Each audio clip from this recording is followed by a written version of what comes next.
Election commission of Pakistan ने आइंदा साल होने वाले आम इंतखाबात की तैयारियों के लिए हुकूमत से 47 अरब 42 करोड़ रुपए तलब कर लिए हैं। एक रिपोर्ट के मुताबिक वजारत खजाना को आलमी मालियाती फंड यानी IMF के साथ मुज़ाकरात और बातचीत के पेश नज़र माली साल की मौजूदा सहमाही के दौरान रकम मुख्तस करने में बज़ाहिर मुश्किलात का सामना है,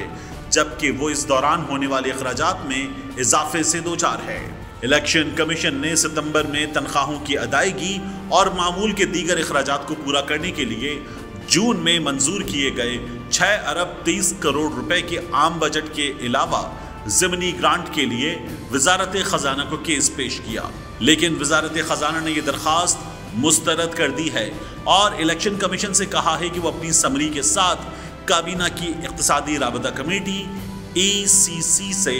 रुजू करे।